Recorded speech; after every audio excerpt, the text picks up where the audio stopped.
Assalamualaikum warahmatullahi wabarakatuh. Selamat datang di mata kuliah manajemen pemasaran untuk pertemuan ke-9 gitu ya. Hari ini kita akan membahas tentang positioning. Tapi sebelum itu saya akan memunculkan sebuah video dulu ya. Menayangkan sebuah video, bisa kalian simak. This man has a vision to create the best electric cars ever seen and consign gasoline to history. This is something truly revolutionary. He wants to build his unprecedented Tesla car in a futuristic new factory and trigger an electric transport revolution. It's been a long time since something like that happened in the car business, but it's here. It's a dream many have had, but none have realized.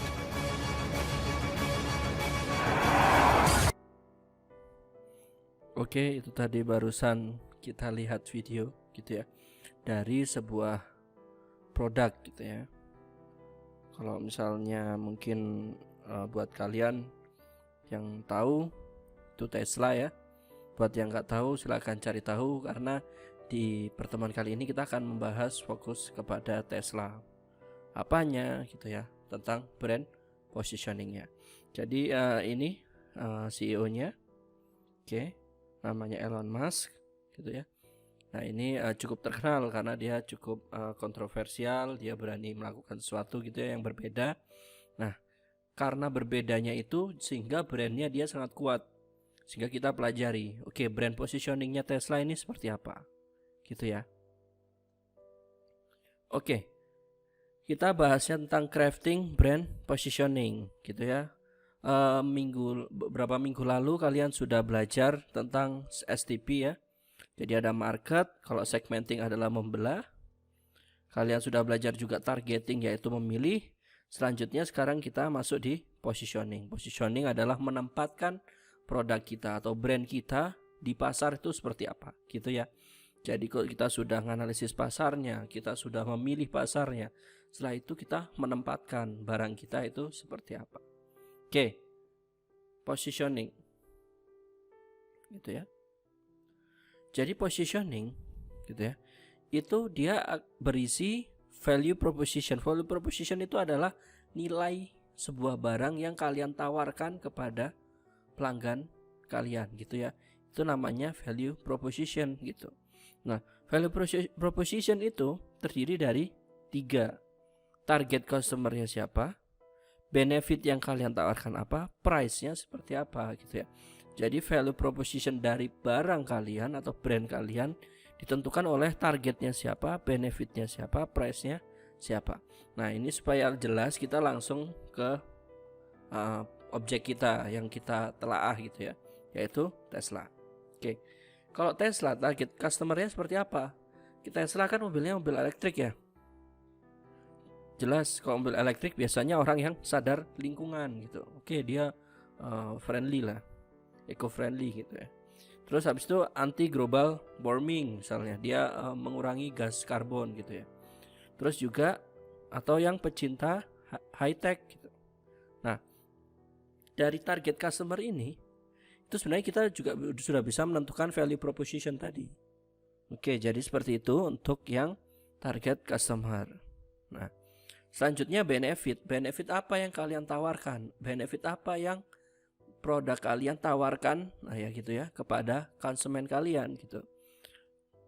Contohnya low operational cost. Jadi kalau misalnya mobil elektrik itu kan gak perlu pakai bensin, butuhnya listrik. Listrik lebih murah gitu ya. Kalau bensin dia lebih mahal.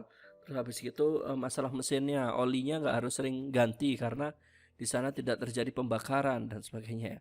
Seperti itu. Lalu selanjutnya eco-friendly, jelas dampaknya mobil listrik gitu ya. Nah zero emission. Nah dari 3 ini menunjukkan benefitnya. Kita bisa menentukan value proposition, nilai barang kita yang mau kita kasihkan ke customer kita. Dari sini juga bisa dari benefitnya. Kita bisa ngasih apa sih manfaatnya buat mereka. Kalau tadi siapa sih target kita gitu ya. Jelas sangat berbeda ya. Kalau misalnya targetnya berbeda, maka value value propositionnya, nilai barangnya itu akan berbeda. Juga benefitnya gitu. Selanjutnya, oke, ini ada easy to drive sama autonomous driving. Oke, selanjutnya price, positioningnya gitu ya. Price-nya dia emang termasuk harga yang luxury, bukan harga kendaraan harian gitu ya. Untuk masyarakat biasa maksudnya. Terus high price, terus lalu premium cars. Nah, dari tiga ini menentukan pricingnya gitu.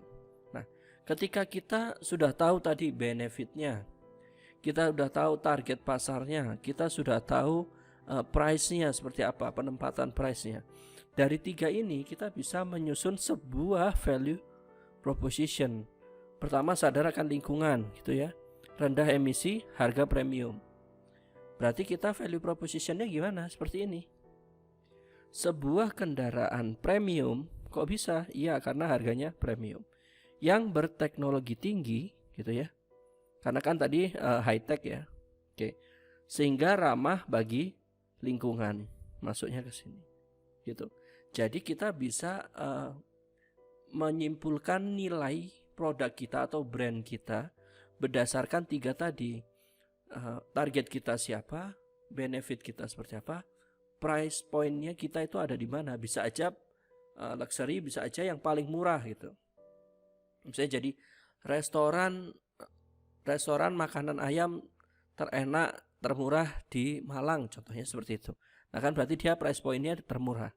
Kalau di sini kendaraan premium, nah kayak gitu berarti merujuk di sini yang berteknologi tinggi, gitu ya, karena disukai oleh high tech enthusiast gitu ya. Terus habis itu sehingga ramah bagi lingkungan, nol emisi, itu benefitnya.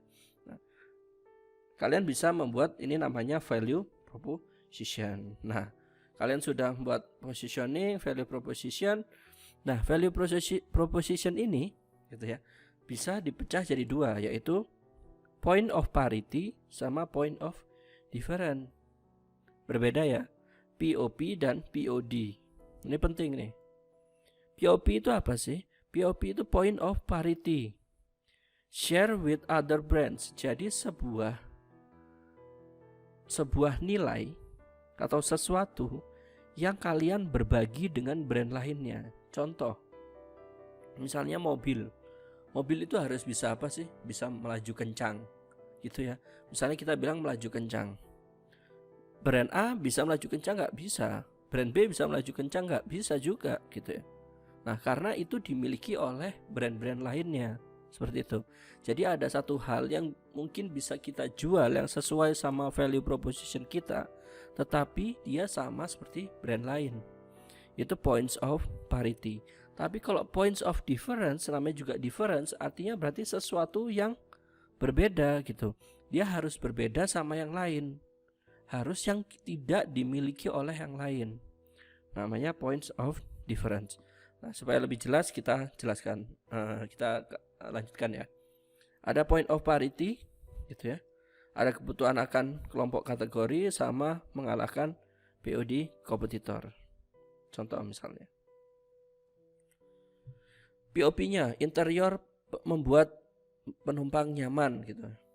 Oke, kalau kayak gini kan mobil mewah itu sudah pasti harus minimal interiornya nyaman.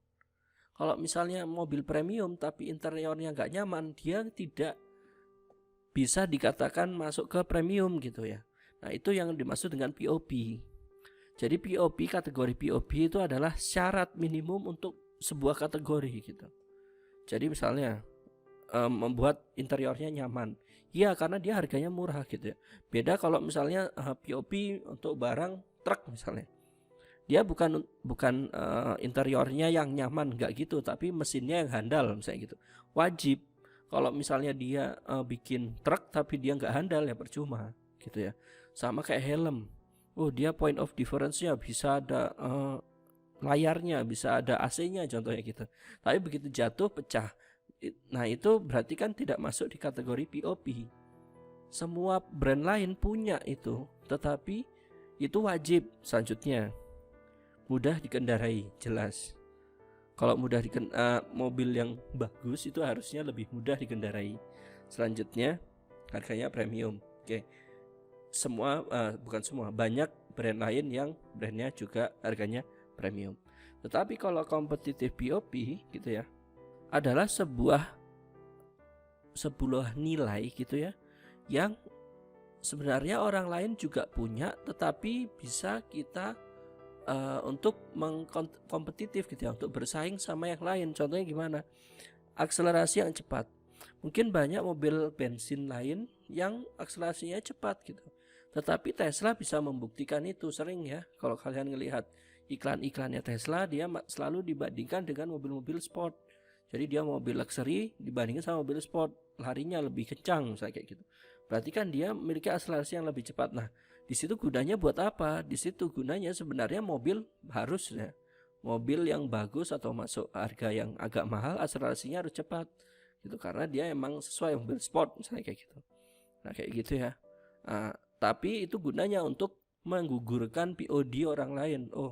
Brand lain POD-nya adalah akselerasinya paling cepat gitu. Tapi ini menjadi POP untuk menandingi POD brand lain. Selanjutnya ada jarak tempuh gitu aja. Selanjutnya bentuknya sporty. POP jelas ya, kalau POP itu dia sama brand lainnya. Sekarang masuk ke POD. POD itu harus strong, favorable, dan unique. Harus strong, kuat. Jadi kalau mau elektrik sekalian semuanya. Nah itu strong gitu ya. Jangan setengah-setengah, karena nanti brandnya itu nggak utuh gitu bentuknya. Selanjutnya favorable. Ada yang pengen kalau misalnya berbeda tetapi bukan hal yang diinginkan atau bukan yang disukai, bukan yang dicari sama orang, nggak bisa juga. Selanjutnya harus unik. Selama ini mobil Tesla itu biasanya itu dikenalnya kan mobil pertama, listrik pertama gitu ya. Sebenarnya sudah banyak mobil listrik dari dulu-dulu, tapi dia bisa yang secara brand itu paling tinggi gitu ya, karena dia strong gitu ya.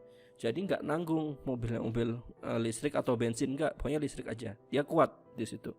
Favorable, banyak orang sekarang yang sadar sama lingkungan, banyak juga orang yang suka elektrik sehingga kendaraan elektrik ya. Jadi sehingga itu ada gayung bersambut gitu ya. Jadi ada yang nangkep gitu brandnya.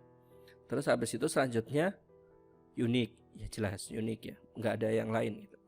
Nah di sini POD-nya, kalau kita ngelihat dari ke sini dulu ya, ke kiri ada tingkatannya. Jadi tingkatannya itu pertama values dulu, nilai, lalu benefit, selanjutnya atribut. Gimana? Nanti akan saya jelaskan. Untuk pertimbangannya ada desirability itu dari customer, kalau deliverability dari brand. Nanti kita jelaskan di bawah.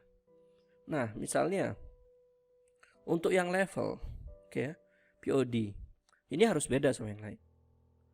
Misalnya atributnya itu adalah full electric power car. Barangnya itu full electric power car, jelas gitu. Benefitnya apa? Operational cost-nya rendah gitu. Berarti nilainya gimana? Eco-friendly car. Levelnya itu seperti itu. Gitu ya. Semua barang pasti ada kayak gitu. Jadi dia barangnya itu gini, tetapi di dalamnya kalau barangnya seperti ini berarti manfaatnya apa? Nah, kalau manfaatnya seperti itu berarti nilainya apa? Kayak gitu ya. Nanti kalian harus cari tahu. Nah, selanjutnya desirability, berarti kan keinginan gitu ya. Ini keinginan dari yang diharapkan gitu ya dari customer. Kalau ini yang diberikan dari pelanggan. Misalnya relevance, high technology car. Yang diinginkan itu yang mencoba Tesla untuk memenuhi. Selanjutnya distinctive ya, bisa membedakan full electric powered car. Believability-nya, elektrik adalah sumber yang baik, sumber energi yang baik untuk planet. Selalu digembor-gemborkan seperti itu. Itu dari sisi customer. Kok dari sisi company-nya, visibility-nya luxury segment gitu. Dia taruhnya luxury segment. Terus habis itu baterainya, misalnya baterainya dia yang terbaik gitu kualitasnya. Lalu selanjutnya sustainability-nya tentang masalah global warming dan ini minyak ya, isu minyak yang mau habis seperti itu. Oke, jadi seperti itu untuk POD-nya. Nah, kalau sudah gitu ya. Oke, selanjutnya. Jadi, positioning dari Tesla itu seperti apa? Dibuat kanvas gini ya, biar gampang nanti ngeresumnya. Jadi, customer-nya siapa? Gitu ya. Benefit-nya, price-nya seperti apa? Itu ya yang sudah kalian buat, yang sudah kita pelajari tadi, itu di value proposition. Perhatikan dari sini 3 bisa digabung jadi value proposition ya. Berarti ini value proposition ya, penggabungan dari 3, benefit sama price. Begitu sudah dapat value proposition ya, dicari POP-nya sama POD-nya. Berarti POP-nya seperti ini ya. Lalu POD-nya ini gitu ya. Ini tinggal nyatuin aja semuanya. Nah, aktivitas kalian untuk perkuliahan kalian hari ini, silakan pilih berkelompok ya. Pilih sebuah brand, tentukan brandnya apa dulu. Setelah itu kemudian analisis positioningnya hingga outputnya positioning canvas yang terakhir ini ya, sampai nanti outputnya seperti ini. Oke. Kemudian interpretasikan hasilnya. Jadi udah tahu ya seperti ini. Nanti kalian deskripsikan ya, interpretasikan. Oh, berarti produk ini positioningnya seperti ini nih gitu, karena gini gitu ya. Oke, seperti itu. Nanti silakan kalian tulis di sebuah dokumen gitu ya. Pertama ini misalnya kanvasnya, terus habis itu ini interpretasinya. Silakan kalian submit. Terus habis itu kasih catatan tugas kelompok. Seperti itu aja. Batas pengumpulannya adalah H-2. Oke, seperti itu. Ini ada video penutup sebentar dari Tesla. Get it done.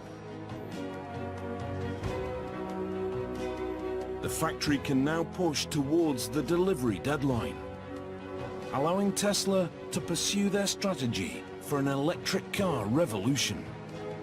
Can you imagine if all the cars in the world were able to have zero emission, zero noise, and we could do that in a perfectly clean environment? That would be so cool.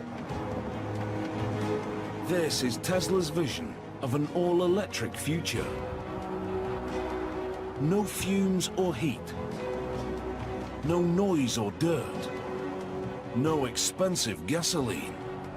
Just clean and quiet streets. It's truly impressive to see how we are really day by day and person by person changing people's thinking about what electric vehicles are versus what we've all grown up and taken for granted. If we can do that through one product, that's unbelievable.